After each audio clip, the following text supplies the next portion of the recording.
Bonjour et bienvenue dans cet épisode 30 de Partoche, et pour célébrer ce nombre rond, j'ai choisi de parler d'une de mes BO préférées. Oui, encore. Et c'est même pas John Williams qui l'a composé. Stargate est un film de science-fiction sorti en 1994 et réalisé par Roland Emmerich, le mec qui nous a pondu par la suite Independence Day, Godzilla, The Day After Tomorrow, mais intéressons-nous au compositeur. David fucking Arnold.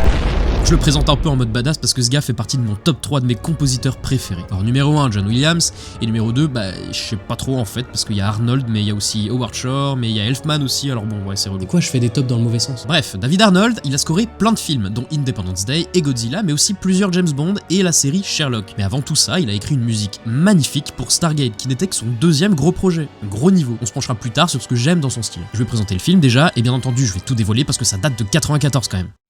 J'avais 4 ans. Gizeh, Égypte, 1928, découverte de la Porte des Étoiles. Un objet extraterrestre en forme d'anneau de plus de 6 mètres de diamètre permettant de voyager sur une autre planète. Mais au début ça on le sait pas, et presque 70 ans plus tard, c'est l'armée US qui détient l'objet. Il faut appel à Daniel Jackson, un égyptologue linguiste, aux hypothèses ballsy sur la date de construction des pyramides d'Égypte. Daniel trouve la clé du mystère de la porte, c'est-à-dire que les symboles gravés sur l'anneau interne représentent en fait des constellations. Il faut enclencher 6 symboles pour déterminer les coordonnées de la destination, ça c'est facile, ils sont gravés sur la dalle qui recouvrait la porte, mais personne se doutait qu'il fallait enclencher un dernier symbole, le point d'origine. C'est Jackson qui trouve ce 7ème symbole, ce qui permet enfin de pouvoir ouvrir la porte. Une expédition est donc menée, dirigée par le colonel Jack O'Neill, et ils emmènent Daniel parce qu'il est sûr de pouvoir trouver les symboles qui permettront le retour sur Terre. Ils arrivent sur une planète désertique qu'on va appeler Abydos, même si c'est la série Stargate SG-1 qui donnera par la suite un nom à cette planète, où un peuple d'humains est réduit en esclavage par Ra, un extraterrestre ayant pris possession du corps d'un jeune homme qu'il peut maintenir en vie indéfiniment et qui se fait passer pour le dieu soleil égyptien. On va s'arrêter là pour le résumé parce que là vous avez toutes les clés pour bien comprendre la musique du film. Ce qui caractérise la bande originale de ce film, c'est beaucoup de choses en fait. On a les thèmes musicaux éparpillés un peu partout, mais on a surtout le thème principal qui est repris à toutes les sauces sur le tapis en long, en large et en travers de A à Z de fond en comble. J'ai fait le tour des expressions là, je pense. On a aussi l'ambiance musicale apportée par des instruments dominants, des couleurs particulières, et bien sûr le style propre à David Arnold qui s'applique à merveille ici. Mais tout se recoupe en fait, l'ensemble des thèmes s'inscrit parfaitement dans l'ambiance sonore de la BO, de même que le style propre de David Arnold. Du coup maintenant on va détailler ces 4 points dans cette chronique, comme ça on aura un truc bien organisé, ça va être propre. C'est frais, propre. Le premier thème qu'on remarque c'est le thème principal, mais je préfère en parler un peu après parce que j'aime garder le meilleur pour la fin. On a un second thème présent continuellement dans le film et je vous le fais écouter tout de suite.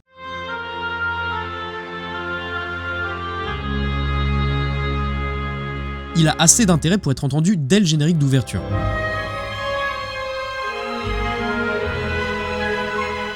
On l'a souvent dans les scènes d'importance, comme par exemple la découverte de la porte en 1928.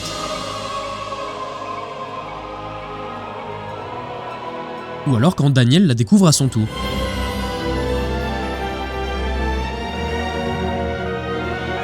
C'est pour ça que je le rattache surtout à l'aspect merveilleux de la porte et à tout ce qu'elle représente. Musicalement, il s'agit d'une petite mélodie basée sur 2 accords majeurs. L'accord du premier degré majeur, puis un accord qui n'a rien à voir avec notre tonalité. C'est un autre accord majeur plus haut d'une sixte mineure. Du coup, presque toutes les notes de cet accord ne sont pas dans notre gamme, ce qui lui donne cette couleur un peu inhabituelle. Si on avait joué l'accord équivalent mais dans notre tonalité, on aurait eu ça.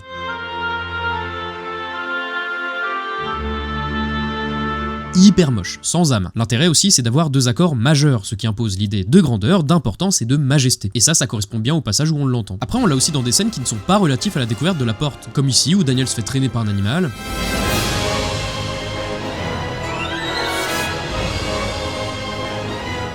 Ou quand la foule aide les militaires à s'enfuir. Ici il est très actif et il exprime très bien le déchaînement d'action qui survient. Ou encore au moment de la charge des Abydosiens qui se libèrent enfin du joug de Ra. Du joug comme du chou-fleur. Ce thème est très souvent varié harmoniquement et mélodiquement, comme ici quand Daniel fait mumuse en touchant le vortex. En vrai je suis jaloux, ça a l'air trop cool. Il n'en devient plus mystérieux. Alors je vais vous laisser regarder le film pour que vous essayiez de repérer toutes les fois où on entend ce thème avec toutes ses variations. Le thème suivant est celui des militaires. Roland Emmerich. Alors, bon, il est rattaché aux militaires. Bon, ça c'est la première chose. J'adore donner des informations utiles dans mes vidéos. On peut par exemple l'entendre lorsque l'expédition se prépare.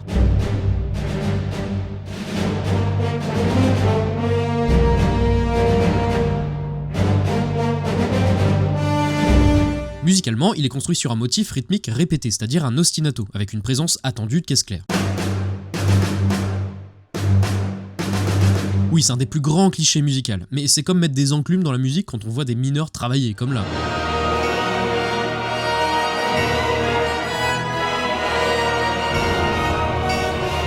Non mais c'est bon ça, hein, c'est un cliché approuvé par Howard Shore, hein, donc c'est bon. Hein. La mélodie, elle est simple, en mode mineur, et elle commence sur un intervalle de sixte.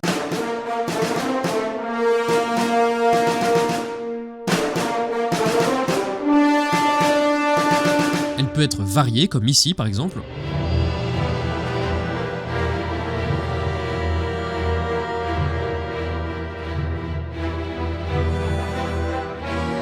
Mais c'est bête, ils ont pas mis ce passage musical dans le film.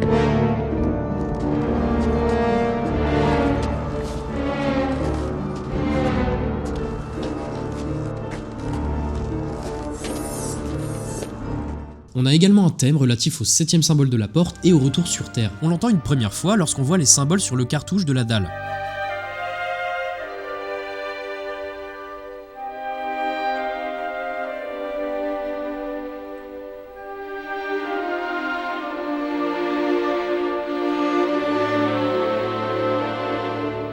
Ou lorsque Daniel essaie de trouver le 7ème symbole d'Abydos en questionnant Shaori, une habitante de la planète.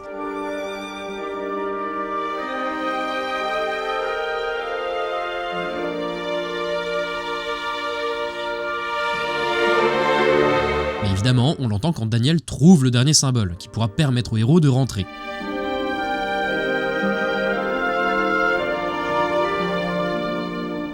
La mélodie est douce et très humble. Cet effet est renforcé par le tempo lent et les instruments utilisés, souvent la flûte et les violons.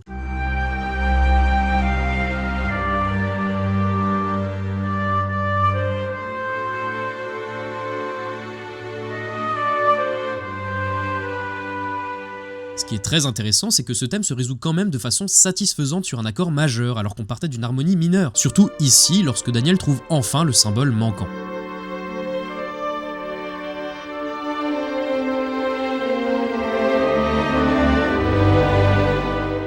Et un autre petit détail qu'on peut entendre ici,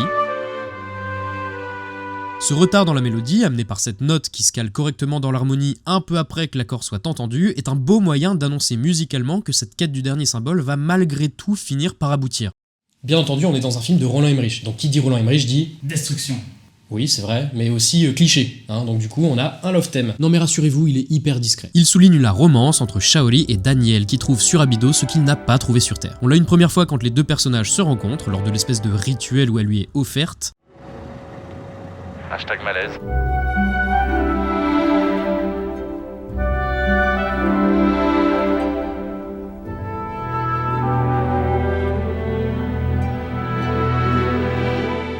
Et puis aussi quand les deux amants s'embrassent.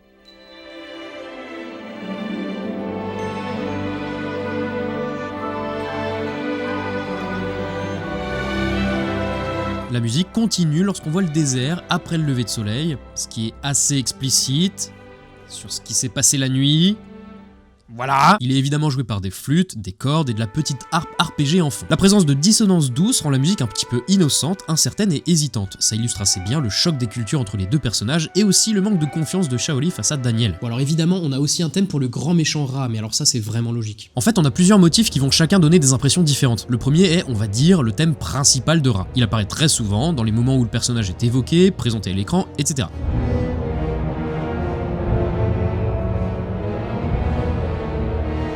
Il commence sur une montée de gamme mineure et la mélodie fait un petit passage sur la dominante diminuée, comme dans toutes les musiques de méchants parce qu'il a été associé au diable au Moyen-Âge.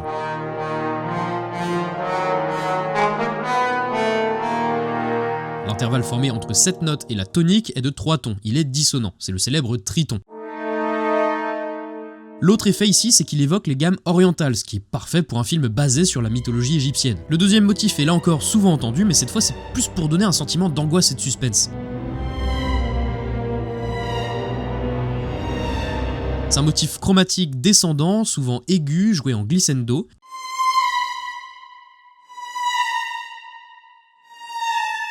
Chromatique parce qu'on joue des notes séparées par des demi-tons les unes des autres.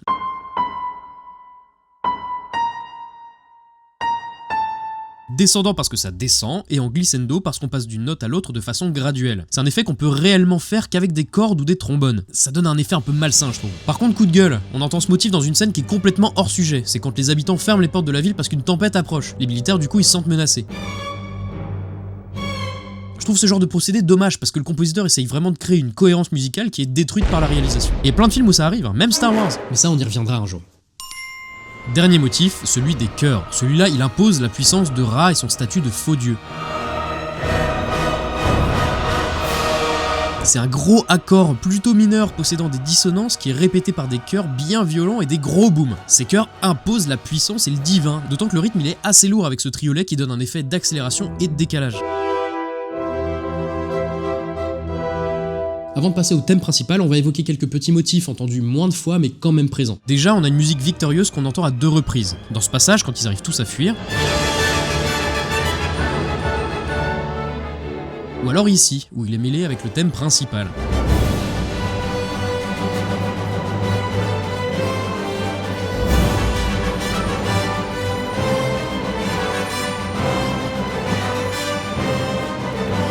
Ce motif, on pourrait tellement l'entendre dans un Star Wars, dans ce genre de scène par exemple.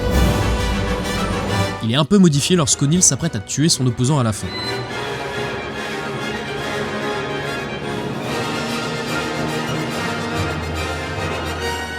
Voilà. Un thème relatif à la défaite a aussi été créé. On l'entend que 2 fois dans le film, respectivement quand un des militaires est tué,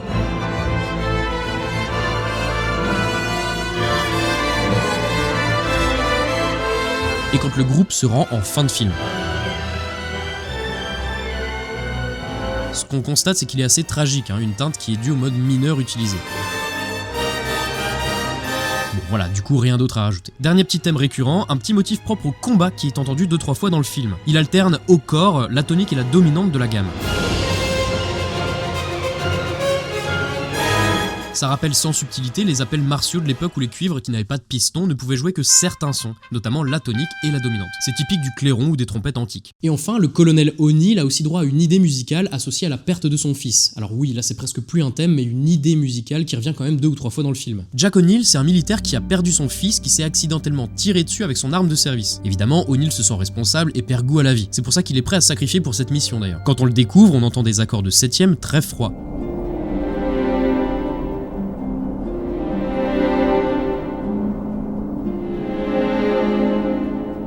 On entend également ce type d'accord un peu plus loin dans le film lorsqu'il évoque sa perte à Daniel.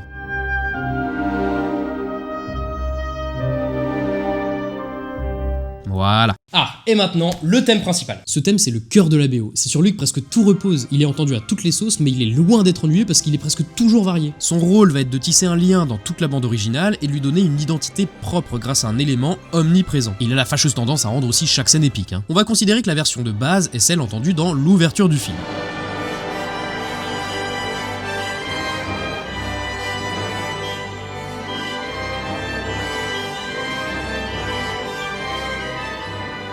L'harmonie ne contient que 2 accords, l'accord de tonique, majeur, et l'accord du 2e degré, mais un peu particulier parce qu'il n'est pas mineur, il est diminué. Le thème avec l'accord du 2e degré normal,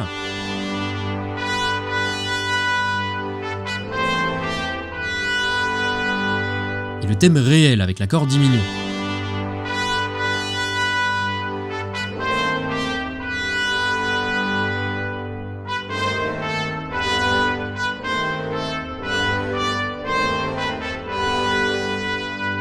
Le mi ici est bémol, c'est une note qui appartient au mode phrygien, un mode qui sonne oriental quand on l'utilise. Du coup on a une mélodie en mode majeur mais une harmonie un peu exotique, ce qui rappelle l'ambiance égyptienne. On l'entend de façon stylée quand Catherine, la fille de l'archéologue qui découvre la porte, vole littéralement et sans prise de tête le médaillon de Ra à l'étalage.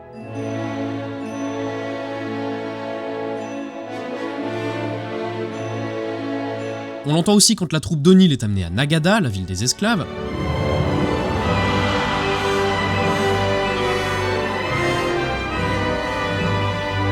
Ou encore lorsque Shaori trace le symbole de la Terre. Ça donne un plan ultra stylé d'ailleurs.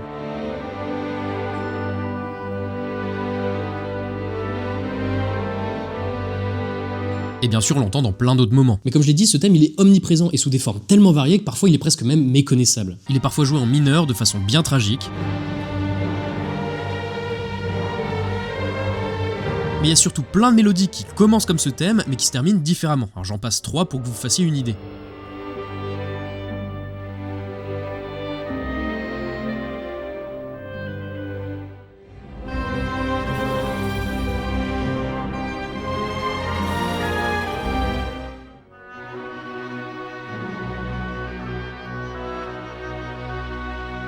Je pourrais pas tout vous passer, mais j'ai quand même préparé une liste où vous avez tout.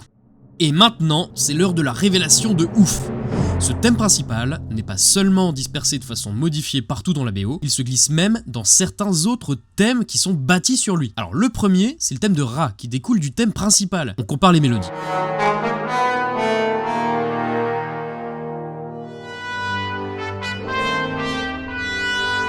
Vous avez vu, c'est génial, mais c'est pas tout. Le thème de l'armée, c'est le même principe. Sur ce rythme martial, on a la mélodie qui correspond au thème principal joué en mode mineur. Il suffit d'un accompagnement un peu différent pour qu'on le reconnaisse à peine. Je trouve ça ouf.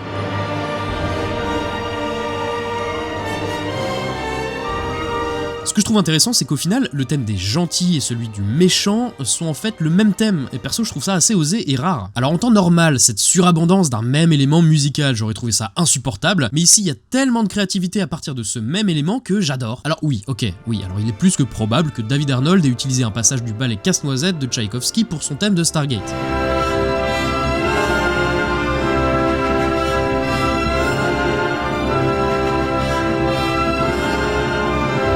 Ce qu'il en a fait relève malgré tout d'une très grande créativité parce qu'il l'a exploité de 1000 façons et en a fait quelque chose de très riche. Et avec l'enrobage qu'il nous en a fait, il nous plonge dans un univers complètement différent. Voilà pour le thème principal. Et honnêtement, j'ai rarement entendu des BO qui s'appuyaient autant sur un même motif qui donne une identité aussi marquante. Ici, ça marche très bien, je trouve, parce que la mélodie, elle est très prenante et hyper mémorable. Mais parlons maintenant des autres éléments non thématiques qui caractérisent la musique de ce film. Le plus évident, c'est la présence marquée des instruments à hanches doubles, principalement le hautbois qui est très souvent entendu, surtout pour jouer les thèmes, ou encore le cor anglais. Toujours sur les instruments, on remarque que les chimes sont très souvent utilisés pour donner ce petit côté merveilleux. On a aussi des petites interventions du triangle et autres percussions métalliques un peu cute. Et de façon générale, des instruments exotiques comme la darbuka dans le même passage, ou encore d'autres instruments d'Afrique du Nord comme la raïta, encore un autre instrument à hanches doubles. D'ailleurs, il est intéressant d'entendre ici que la mélodie semble désaccordée.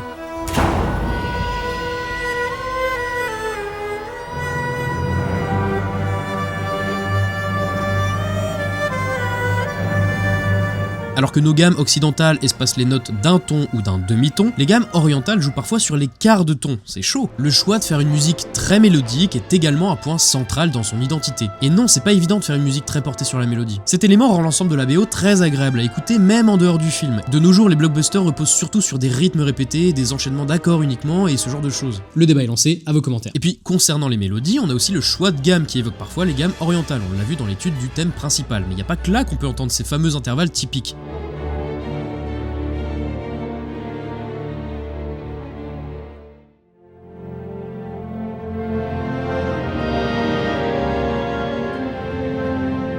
Certaines scènes sont prétexte à faire entendre des voix douces et mystiques, l'exemple le plus marquant étant certainement la première ouverture de la Porte des Étoiles. C'est presque magique.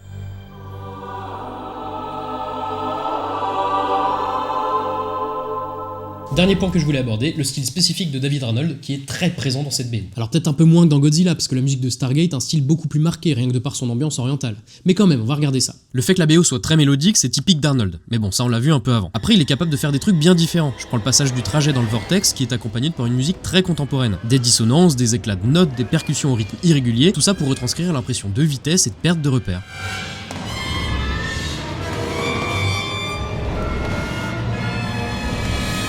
Et comme d'habitude, David Arnold nous offre ici une musique très élaborée en termes d'écriture et d'orchestration, avec un arrière-plan hyper riche, beaucoup de couches instrumentales qui s'accordent toutes mêmes parfaitement entre elles, tellement que c'est dur de pouvoir chanter cette musique parfois. Les mélodies se chevauchent et les instruments s'échangent la parole. Le meilleur exemple, c'est le morceau Battle at the Pyramid. Cette piste, c'est mon coup de cœur, je laisse un petit extrait.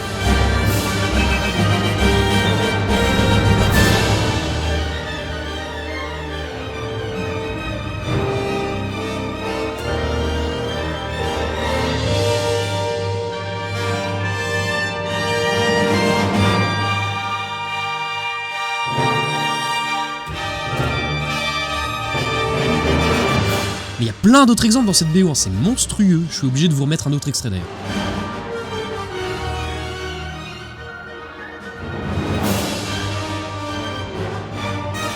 Ah, c'est bon! Il y a un truc qu'il aime bien, notre bon David, c'est un certain rythme fait de notes répétées et ou en contretemps.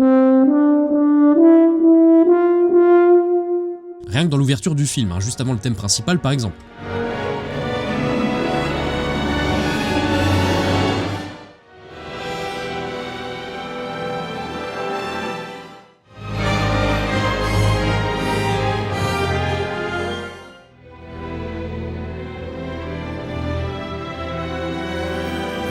commencez à voir de quoi je parle, je pense. Et ce qui est cool, c'est que ce type de rythme se retrouve au sein de 2 thèmes, celui de Ra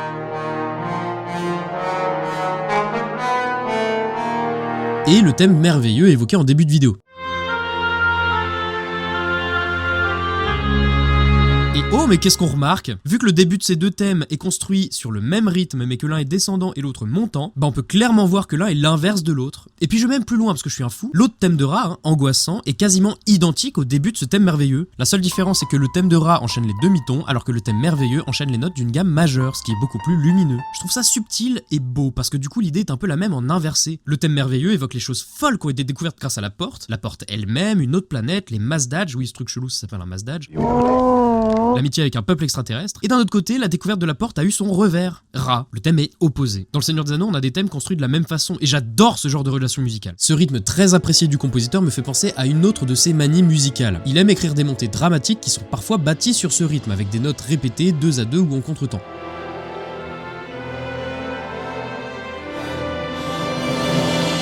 Voilà un autre exemple de montée de ce type, plus tragique cette fois, mais toujours avec ce rythme.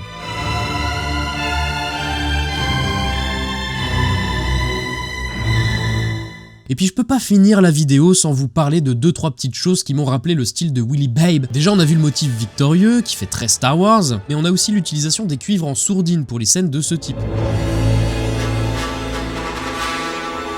Ou alors, et là c'est plus flagrant, ce passage précis. J'adore, ça fait plaisir David Arnold, je t'aime. Et bah voilà, je crois qu'on a fait le tour. Alors inutile de vous préciser que oui, je vous conseille évidemment d'écouter cette bande originale. L'épisode est terminé, merci beaucoup de l'avoir suivi, ça fait grave plaisir. Alors figurez-vous qu'il y a un making of de cet épisode qui est disponible si ça vous intéresse de voir comment s'organise la création d'une vidéo comme ça. Abonnez-vous à la chaîne pour suivre les prochains épisodes, et puis bien sûr partagez celui-là s'il vous a plu. Moi je vous dis à la prochaine, des bisous.